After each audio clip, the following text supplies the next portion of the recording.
This is the last straw! I'm done with Amelia, my good-for-nothing evil twin.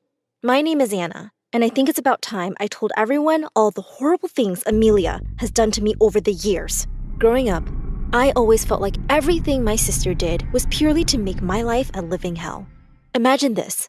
The very first day of high school, my twin sister and I got on the school bus, and because of her flashy clothes and perfect makeup, people literally flocked around her. I mean, we were identical twins, but she somehow always managed to look 1,000 times better, which was all okay until she did the worst thing. She smiled widely at the crowd and said, "Hello everyone, I'm Amelia, and this is my very own maid." With that, she accidentally pushed me and all my books onto the floor. She pretended to help me, but the damage was done. I was so humiliated. I've never forgotten everyone laughing at me. A few weeks after starting school, Amelia already had a huge group of friends, while I was totally alone. One time during recess, she came to my locker with her friends to make fun of me. But the thing was, she didn't really say anything. She just hummed back and let her gang insult me. I had had enough. I was ready to give them a piece of my mind. So I stood my ground and answered back. Immediately, she jumped in to defend me. "Leave my poor sister alone," she yelled. "It's not her fault she's so weird and ugly." My sister was a bully through and through. Another time, when I was walking home after school, a girl caught up with me and started walking next to me. I was pretty surprised when I realized who it was. "Hey, I'm Jenny," she said. "Oh, I know you," I replied. "You're from Amelia's lovely group of friends, aren't you? What do you want?" She put a hand on my arm. "I'm sorry, Anna. I don't like tormenting you. My friends don't really listen to me, but I won't bug you anymore. I'd like to get to know you better." For a second, I almost believed that she meant it. But then I shook her hand off my arm and started walking away quickly. No thanks. I was pretty sure Amelia's friends were just as two-faced as she was. I wasn't falling for Jenny's acting. All this aside, what made things really tough for me was that my parents didn't help matters one bit. My mom was a fashion model, and seeing Amelia's dedication to fashion, she acted like Amelia could do no wrong. My dad was pretty cool, but he was usually too busy with work to notice much else around him. It was usually me and my teddy against the world. Some weeks later, it was Mom and Dad's wedding anniversary, and I was psyched. I stayed up all night making a cake for the special occasion. I wanted to give my parents the best cake ever. The next day, as soon as the party began, I placed it on a cart and started wheeling it out towards where everyone was talking. On my way, I saw Amelia standing at the other end of the kitchen. She had such an annoyingly smug look on her face that I felt like running her over with the cart. Not a bad idea, I thought. As I walked past her, I accidentally ran the cart over her toe, just a teeny bit. She screamed and suddenly threw herself at me. To my horror, she kicked the cake and all my hard work from the past night smashed onto the ground. Amelia laughed loudly. Then, very slowly, she bent down, stuck her finger in the frosting, and put it in her mouth. She frowned and then spat the rest on my face before walking out. I was so shocked that I burst into tears. My surprise gift was ruined, and everyone was waiting for me outside. I had no other option but to go out and tell them there was no cake. Squaring my shoulders, I walked out when I heard everyone gasping and wowing at something. It must have been something amazing, as Mom and Dad were grinning ear to ear. I rushed out to check what it was. What I saw blew me away. There, in the center of the room, was Amelia, with, I kid you not, a cart that had a 3-tier cake from a fancy bakery. What a damn pain!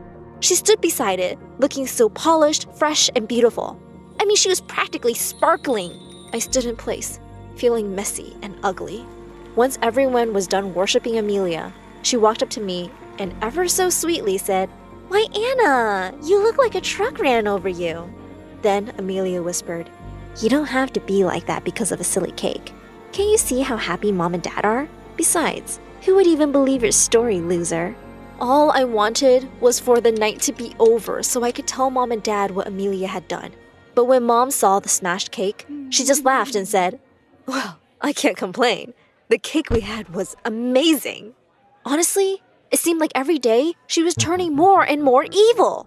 All she was missing was a black hat and a broomstick. But thankfully, I had finally made a best friend, Mandy, and she was always there for me. Mandy and I had randomly become friends. She just started hanging out with me and listening to my rants.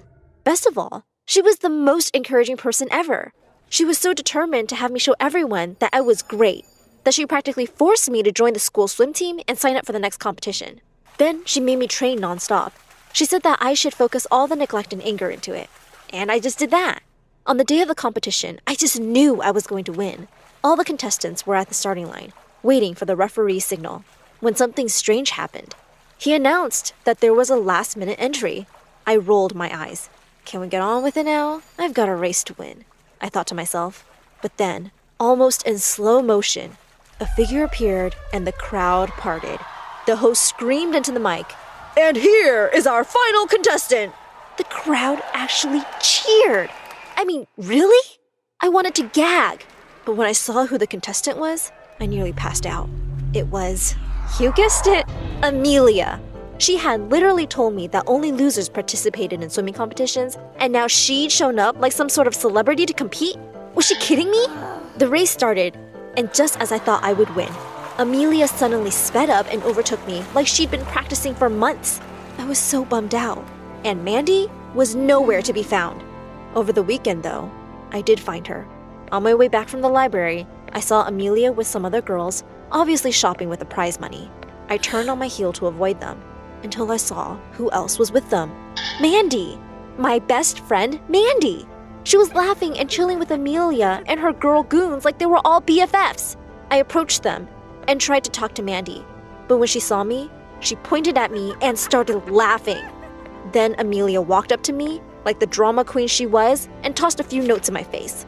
I picked up one and gasped. These were the notes I'd written to Mandy complaining about Amelia. Everything made sense now. Amelia had pushed Mandy to be my friend. She had wanted to participate just so she could beat me. I was furious. I stormed up to Mandy and asked if I could talk to her. Obviously, she said no. But just as she was about to launch into a rant about how big a loser I was, I lost it. Out of nowhere, I swung around and kicked her. "Screw you, Mandy!" I said as I walked away. That very moment, I decided never to trust anyone again. If I didn't trust them, they couldn't hurt me, right? But then I met Jeff, and I thought that everything had changed. I was in the science lab when a tall figure approached me and towered over my head. He spoke softly to me and asked if he could join me to work on an experiment. After we did, I expected him to keep his distance. But to my surprise, Jeff seemed to genuinely like me. We started doing things together. We did our homework together. We became almost inseparable. And one day, as we were eating lunch, I looked into his warm brown eyes and realized I had the hugest crush on him. To my delight, a week before the school prom, Jeff asked if I would go with him. On prom night, I was beyond happy. To my surprise, when Jeff came to pick me up, Amelia stayed home watching TV. A whole night without Amelia trying to mess it up? Maybe the universe was finally being fair. But I was so wrong. After arriving, Jeff suddenly said he had to go deal with something and he'd be right back. While I was waiting, I decided to take a walk outside. What I saw left me shook. I found Amelia and my Jeff making out by the pool. And some people were cheering them on like they were a newlywed couple. I couldn't believe it. Tears welled up in my eyes as they broke apart. I walked over to them slowly. I wanted to ask Jeff just one thing. Why? But before I could get a word out, Amelia turned to me and smirked. As a huge crowd was standing around us, she quickly did her good sister routine. "Oh, Anna! You won't believe this, but I think I'm in love. We just met, but I feel like I found my soulmate. And best of all, his name is Jeff too." I glared at them. She was just going to pretend that this was a different Jeff? I turned to Jeff. "So, are you going to pretend this is a different Anna too?" I asked him angrily. He laughed and said there was no way anyone would ever confuse her for me. I let out a sob and anger boiled inside of me. I grabbed a cup of punch and threw it on Jeff. "Take that, you jerk!" I turned away and started running back home. I was crying so much that I could barely see a thing, and I bumped into someone. It was Jenny. She had witnessed the whole scene, and she just hugged me. "It's going to be okay, Anna," she said softly, patting me on the back as I sobbed away. "No, it won't. I will always have my vile sister to deal with." Thankfully, some months later, I was admitted to a college far from home and far from Amelia. The last few months at home had been almost unbearable. The only good thing in my life at that time was my friendship with Jenny. We had become close, and I was really going to miss her. But I was ready for a new life without Amelia. In college, I thought I would finally be happy. I even managed to make some friends of my own. and I was thrilled that there would be no Amelia to ruin my happiness. After my first year on campus, I moved to a house outside the school, and that was where I met Brad. Or, as I like to call him, Brad McDreamy. He lived a few houses away from mine. There was a small problem, though. I had fallen for him almost from the first time I'd seen him, but he was a bit distant. He barely looked at me. I was slightly disappointed, but I hoped he'd come around. I didn't have to wait long, though. One day after class, as I was walking home alone, a car started following me. I was terrified. I tried to see who was driving, but the headlights were very strong and I couldn't see anything. I ran home and the car waited outside my house for 5 minutes. I didn't want to stay alone, so I called Brad. When he finally picked up, he said he'd just gotten home. He had been out with a friend for coffee. I told him what had happened, and he immediately offered to come over. Suddenly, I wasn't terrified. I was thrilled. Brad stayed up the whole night with me, constantly checking to see if the car came back. It didn't. But seeing how eager Brad was to help me, I practically melted. This was such a change. After that, Brad and I became really chummy. We would often video chat for hours. One night, we talked for 3. I went to sleep right after, and the next morning, I saw the call was still running. Apparently, Brad had left his camera on by mistake. Or was it a mistake? I thought to myself, giggling. At first, I thought I should end the call, but I also really wanted to stay and watch him. It was breakfast time, and he was walking around without a shirt on. He was such a babe. Seeing what he was doing, though, had me rolling on the floor in laughter. He was dancing around to metal music while he prepared breakfast. At one point, he jumped onto the sofa, grabbed a shirt, and waved it over his head. I got my bowl of cereal and happily sat in front of the computer again. I was totally up for watching The Brad Show all day. Soon after, I saw him checking a text on his phone, and he got up and left the room for a bit. When he came back, he was in different clothes. He grabbed his keys and phone and left. To my disappointment, oh well, he'll be back. I was trying to finish up an assignment when I saw that he had returned, and he didn't look happy. He threw his keys on the table and sat down on the sofa, letting out a huge sigh. What a day! I heard him mutter to himself. He had been in such a good mood that morning. I was so curious about what had happened. Well, I got my answer soon enough. And it was nothing I could have expected, not in a million years. When I saw what happened next, I screamed and fell off my chair. Somebody just barged in through the door. It was Amelia! Amelia!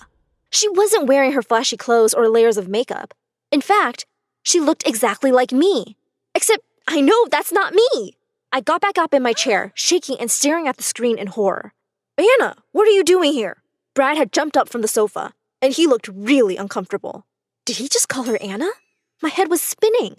Oh, Brad, you just ran out of there. Please, give me a chance to explain, Amelia said between sobs. I was all too familiar with her acting skills to know that the tears weren't real. There's nothing to explain. You proposed to me on one knee in front of the entire coffee shop, and you were screaming and holding onto my leg when I said no.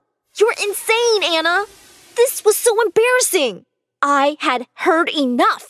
My blood was boiling. I didn't even know how Amelia had found Brad or how she knew I liked him. She'd been pretending to be me and acting like a lunatic. It was all so over the line. I didn't wait around to hear what Amelia was saying next. I stormed off to Brad's house to confront her. To my surprise, the house was empty. Things were all over the place. Clearly, something bad had happened. Neither Brad nor Amelia were there. I ran around the house looking for them. No sign of anyone. Then I saw that a table near the stairs was toppled over. What had happened here in the 5 minutes it took me to come over? I went upstairs and saw Amelia dragging Brad across the floor. I gasped. She was trying to stuff Brad into the closet. I have to get out of here. I have to save Brad. I have to clear my name. I quietly went downstairs and tried to make a call. But just as I picked up the phone, I heard Amelia laughing behind me. Damn it! I turned around in shock and asked Amelia if she was nuts. You're taking this too far, Ames! I yelled at her. I told her everything I had seen and heard on the computer. She roared at me. She knew the gig was up. Then, before I knew what was happening, she grabbed a knife from the fruit bowl on the table and attacked me. She looked at me with hate-filled eyes and said, I hate being a twin! I hate sharing, especially with a loser like you! This life and this world are mine, Anna. You can't have them. You've got to go. Then she jumped at me. I managed to get away from her, but she was fast, and she had me cornered soon enough. She stood over me, and I closed my eyes. knowing the end was near. When suddenly, the police barged in. Thank God! Apparently, the neighbors had heard the commotion and called the police. I was saved! It didn't take long for them to take Amelia away. Brad was taken to the hospital. Amelia was found to be unstable and taken to an institution. My parents managed to keep everything hushed up. When Brad finally woke up, he looked around completely confused. The minute he set his eyes on me, he started screaming in terror. "Get this mad woman out of here! I want a restraining order! Someone help!" As the nurses rushed in to calm him down, I sighed and left the room. I don't think Brad and I will be dating anytime soon.